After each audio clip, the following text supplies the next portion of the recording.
sala de aula é que se muda uma nação. Na sala de aula não há idade nem cor. Por isso aceite e respeite o meu professor.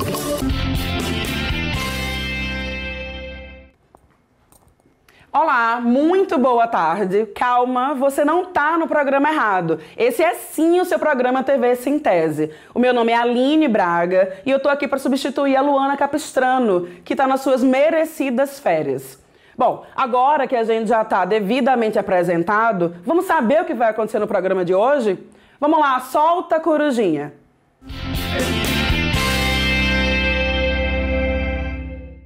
No programa de hoje você vai ver que maioria da população é a favor de discutir políticas nas escolas, diz pesquisa. Vai ficar sabendo também que, para o Sintese, o governo do estado precisa ter uma política séria de capitalização do fundo previdenciário. Vamos ter ainda uma entrevista com o presidente do DIEESE, Luiz Moura. Fique com a gente, afinal, o melhor da festa é quando ela começa. Está no ar a TV Sintese.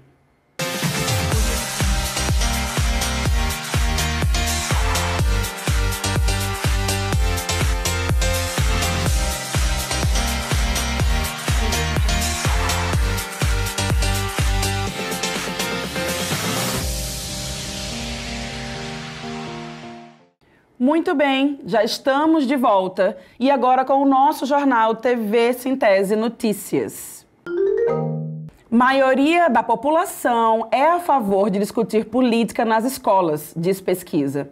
O discurso conservador de Jair Bolsonaro e sua equipe ministerial sobre o projeto Escola Sem Partido e a proibição do ensino de educação sexual nas escolas não tem apoio na maioria da população brasileira.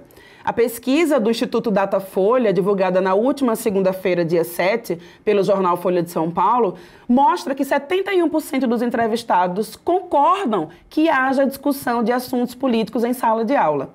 E 54% aprovam o ensino da educação sexual para os estudantes.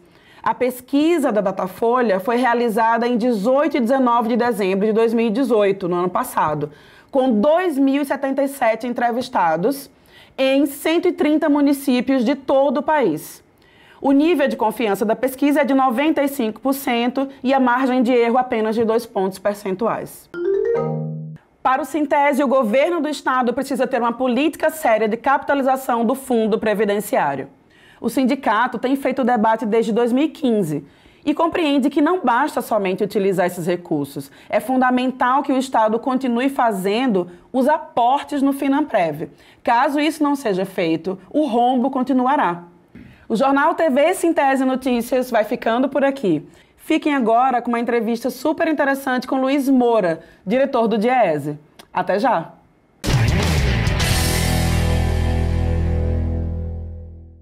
Olá, estamos de volta com o nosso programa e agora com a presença do diretor do DIEESE, Luiz Moura. Boa tarde, Luiz, tudo bom? Boa tarde. Seja bem-vindo ao nosso programa. Obrigado. Tá? Queria começar te perguntando sobre uma decisão polêmica aí do novo governo em relação ao salário mínimo, né? Estava previsto um valor de R$ 1.006 e agora foi aprovado reduzido. O que você acha disso? O Congresso Nacional autorizou na aprovação do orçamento esse valor de R$ 1.006. Quando o Congresso autoriza, é porque tem a receita prevista para pagar esses R$ 1.006. O governo Bolsonaro, no primeiro ato dele, logo depois da posse, ele assinou um decreto colocando o salário em R$ 998. Então Sim. Tem uma diferença entre o Congresso autorizar e o que ele deliberou, né? R$ 8 que vai fazer falta no bolso do trabalhador. Foi uma medida ilegal? Não, ele poderia fazer isso. Sim. Ocorre que o valor do salário mínimo ele é tão pouco, né? Dá para uma família de 4 pessoas, não dá para ter uma alimentação digna. Então você retirar R$ 8, eu acredito que foi uma insensibilidade do governo no seu primeiro dia. E ele só fez isso porque o ministro da Economia recomendou, porque isso vai ter uma economia para o governo federal de algo próximo aí de R$ 2 bilhões. Ele tirou do bolso do trabalhador, Sim. visando uma economia que provavelmente vai ser para pagar juros da nossa dívida. Sim. Junto com isso tem a questão do desemprego, né, Luiz? Você avalia que o nível de desemprego nesse governo pode ser reduzido? Nós acreditamos que pode ter uma tendência de pequena redução da taxa de desemprego, porque há uma pequena recuperação da economia, mas os empregos que serão gerados, infelizmente, são empregos sem carteira assinada. Sim. Se a gente olhar o que aconteceu no mercado de trabalho brasileiro e aqui em Sergipe, a gente percebe claramente isso. O IBGE divulgou o último trimestre da taxa de desemprego aqui. O ano passado estava em 13%, encerrou o ano de 2018 com 17,5%. Veja que teve um crescimento de mais de 4% no período de um ano. O ano passado nós tínhamos 139 mil pessoas procurando emprego no estado de Sergipe. Nós encerramos o ano com 182 mil pessoas. Há um aumento de 43 mil pessoas nesse pequeno período. E quando você olha o que de emprego foi gerado, basicamente de trabalhador sem carteira assinada. Nós tivemos um crescimento aí de mais de 10 mil pessoas que entraram no mercado de trabalho, mas sem os seus direitos garantidos. Então, gerou emprego? Sim, mas o emprego que foi gerado é emprego que o trabalhador não tem direito a férias, 13º, se tiver algum problema de saúde, não recebe o seguro-saúde do INSS, enfim, um emprego que o trabalhador não deseja. Sim. Isso é fruto também de várias pauladas que o trabalhador vem levando nas costas, porque também a reforma trabalhista está no bojo aí disso, né, Luiz? Sem dúvida, a reforma trabalhista ela acaba estimulando a precarização do trabalho. Então, quando você olha os dados do emprego formal, tem crescido muito o trabalho intermitente, que é aquele trabalho que o sujeito só recebe pela quantidade de horas trabalhadas, não há um contrato mensal, eu contrato você por apenas 2 horas para exercer uma atividade, por exemplo, de garçom em um bar da Atalaia. Eu preciso desse trabalhador durante 2 horas, de meio-dia até 2 horas da tarde, onde tem maior movimento. Terminou essa jornada, não tem um compromisso nenhum com ele. Sim. Esse tipo de emprego, infelizmente, tem crescido. O trabalhador sabe que o desemprego está elevado e ele aceita, por conta de garantir a sua sobrevivência, trabalhar com qualquer tipo de trabalho. Sim, às vezes, o que aparece. O que aparece. Eu preciso sobreviver, eu tenho que sustentar minha família e eu tenho que me sujeitar a esse tipo de contratação. Luiz, sobre a política de preço de combustível, né, foi anunciado que vai ser mantida a mesma política que foi feita durante o governo Temer. Melhora? É bom? O trabalhador brasileiro ele não consegue pagar essa política de preço da Petrobras. Só consegue quando você não tem aumento de preço. Porque, na prática, a Petrobras dolarizou o preço dos combustíveis. Não só da gasolina, mas também do gás de cozinha. Né? Então, as pessoas hoje estão aumentando o consumo de lenha. As pessoas estão cozinhando a lenha, voltando à pré-história, né? Então, você, com essa política, você acaba onerando demais aqueles que têm carro, aqueles que usam o transporte coletivo. Veja, um dos motivos de Edivaldo ter reajustado a passagem de ônibus em 14% foi esse. Não é o principal. Eu acredito que o prefeito cometeu um erro ao aumentar a passagem do transporte coletivo acima do salário mínimo, acima de qualquer coisa. Sim. Beneficia os empresários no primeiro momento. Só que o trabalhador, aquele principalmente o sem carteira assinada, que não tem direito ao vale transporte, ele não vai usar o sistema de transporte porque ele não tem dinheiro para pagar o valor da passagem. Então, essa política de preço, ela afeta diversos setores da economia e mais, ela está beneficiando nesse momento que a Petrobras está reduzindo o preço dos combustíveis, as distribuidoras dos postos de gasolina, que não têm repassado essa redução para as bombas. Quando acontece o aumento, rapidamente esse aumento é repassado, mas a queda do preço não acontece ao mesmo tempo. Bom, aqui voltando para a questão sindical, Luiz, você é assessor sindical, está o tempo todo conversando e auxiliando, inclusive, em negociações.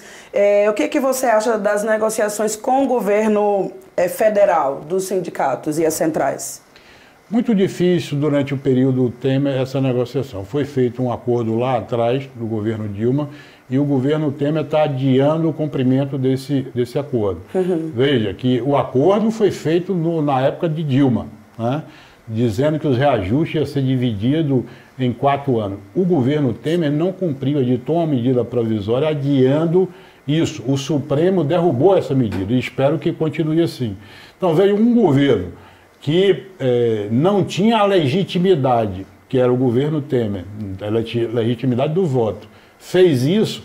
Imagine um governo estilo Bolsonaro que teve voto e é contra esse tipo de política. Ele só avisou que o único setor que vai ter reajuste são os militares, né?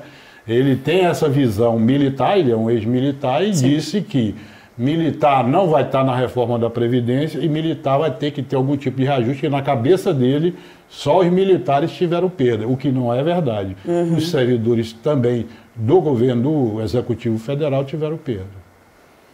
Bom, em relação ao governador Belivaldo Chagas, né, foi enviado um projeto para pedir empréstimo para pagar os aposentados, né, e usando a garantia dos royalties. Você acha que essa medida resolve o problema? Não resolve, mas é uma medida que você fica querendo criticar, mas ao mesmo tempo olhando para a situação dos aposentados. Então, se for para garantir o pagamento em dia dos aposentados, oxalá que você faça esse tipo de medida. É uma receita por conta da produção de petróleo aqui no nosso estado, ela tem lá um montante e o governo vai utilizar isso para fazer essa operação de crédito. Eu acredito que o principal ponto disso é que não houve diálogo com os servidores. Eu acredito que o governo Belivaldo deveria fazer o contrário do que foi feito no governo Jacques Barreto. Veja, a população sergipana meio que rejeitou o Jacques Barreto. A forma, né? O Belivaldo mostrou disposição, pelo menos durante aí o ano passado, porque também era um ano de eleição, de um diálogo com os sindicatos. Foram fechados acordos interessantes, que será cumprido em abril. Agora, nós teremos aí o piso dos professores, que provavelmente vai ter um reajuste de 4,17%, e ele, pelo acordo, terá que cumprir aí esse valor agora no mês de janeiro. Senão, tudo que foi negociado não vai estar valendo. Aquela ideia de recuperar a tabela dos trabalhadores professores da educação, se ele não fizer o reajuste agora linear, ele não estará cumprindo o que foi discutido lá atrás. Porque foi uma discussão interessante. No governo Jacques Barreto, os trabalhadores eram recebidos, ele ouvia e não fazia nada. Nesse processo aí com o Belivaldo, pelo menos o ano passado, houve um diálogo e houve algo concreto de realmente se estabelecer algum tipo de recuperação. Foi feito isso para os professores, né, no início lá no final do ano, novembro e dezembro, e vai ser feito para outras categorias que parece que a partir de abril terá algum tipo de compensação e de perda, porque o salário dos servidores está arrochado e o mesmo está valendo para o prefeito Edivaldo Nogueira, que não está recebendo o sindicato, não está discutindo. Os professores estão sem um reajuste do piso há 2 anos. Vamos ver agora se pelo menos esse ele concede, mas também está no mesmo caminho que foi Jacques Barreto, infelizmente. Eu lembro que quando se atrasaram os salários, eu entrevistei você e você disse que não havia, à época, transparência suficiente para saber que contas estavam sendo pagas primeiro, que contas estavam sendo pagas depois, né? Por que estava se dando exatamente esse atraso. Há uma perspectiva de melhora na transparência agora? A transparência do governo do estado foi mal avaliada, parece que ficou em 23ª no ranking aí nacional. O governo Belivaldo diz que será um governo transparente. Até o momento eu não tenho visto essa transparência, né? Espero que os dados sejam disponibilizados. Na discussão salarial que nós tivemos o ano passado, ele abriu os dados, pelo menos da educação. Nós tivemos acesso e foi uma discussão muito boa. Eu acredito que esse é um modelo a ser seguido, porque nós estamos falando de dinheiro público, não é meu, não é dele, não é da população sergipana. Né? Então, quando você toma uma medida grave como essa, de atrasar o salário dos servidores em nome de quem não tem dinheiro, ele precisa comprovar. Colocar na mesa, né? Isso, a situação do servidor é uma situação de arrocho salarial. Veja que ele estabeleceu o teto até 3 mil para receber dentro do mês. Acima de 3 mil, o sujeito recebe nos primeiros 10 dias do mês seguinte. Né? Só que esses 3 mil até 3 mil corresponde a 70% dos servidores. Então veja, 70% dos servidores recebe até 3 mil. 3 mil não é salário milionário. Né? São os mais humildes estão recebendo e só 30% ganha acima de 3 mil. Né? Muitos até 4 mil, muitos até 5 mil. Que não é também tão acima de 3 mil. São poucos servidores acima de 10 salários mínimos. Bom, ainda em relação ao governo Belivaldo Chagas, tem se falado em vender as ações da DESO e do Banese, né? Um dos poucos bancos estaduais que sobrevivem aí no país. Você acha que esse comentário, né, essa especulação, enfraquece as duas instituições? Com certeza sim. Primeiro, eu sou contra a venda das ações do Banese e da DESO. Né? Segundo, que não é um processo tão simples como ele imagina que deva ser. A DESO é praticamente impossível ele conseguir colocar ações da DESO no mercado no prazo do governo dele. Que existe um processo para você entrar na Bolsa de Valores, sim, que a DESO teria que se preparar muito antes para fazer isso. Então, se for fazer isso com a DESO, não vai ser durante o governo dele. O Banese já tem ações na Bolsa de Valores. Mas qual é o problema? Vamos imaginar que seja uma medida correta, que eu não considero que seja. Mas se eu tivesse a ideia de vender metade das ações do Banese em Bolsa de Valores, né, quem comprar essa metade, ou 40%, como ele está dizendo que quer manter o controle, sim, vai querer dirigir o Banese. Porque você não imagina na cabeça de ninguém um empresário comprando 40% do Banese e a gestão do banco continuar na mão do governo do Estado. Quem compra, quem bota o dinheiro, quer fiscalizar, quer tomar as decisões, quer fazer a gestão do negócio, quer influenciar. Então, acredito que não será uma boa para o Estado também. Quando teve a privatização do banco lá de Santa Catarina, foi negociado o banco cerca de 1,2 o patrimônio dele. O patrimônio do Banese é em torno de 400 milhões. Então, vamos imaginar que seja a mesma coisa. Não dá para afirmar isso, que seja 1,2, 1,5. Então, o Banese valeria aí 600 milhões de reais. Vamos imaginar que ele quer vender 40%, né? Que daria aí 240 milhões de reais. Sim. Não é suficiente para resolver problema nenhum do Estado. E segundo, quem comprar as ações não vai querer que pegue esses 240 e vá pagar servidor público.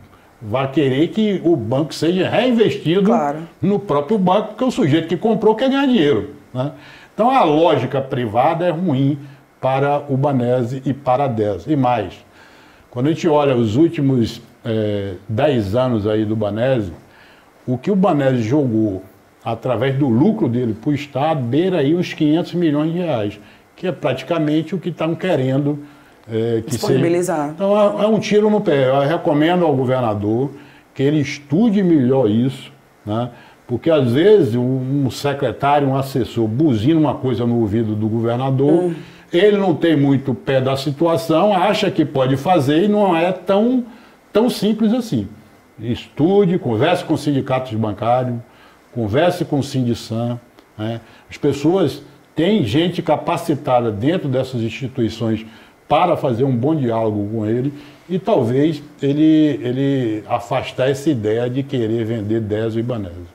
Bom, Luiz, espero que suas recomendações sejam ouvidas, né? Muito obrigada pela entrevista, pelas informações. E o programa TV Sintese vai ficando por aqui, mas a gente volta no próximo sábado, ainda comigo, se Deus quiser e Ele há de querer. Tchau, tchau, pessoal! Na sala de aula é que se muda uma nação. Na sala de aula não há idade nem cor. Por isso aceite e respeite o meu professor.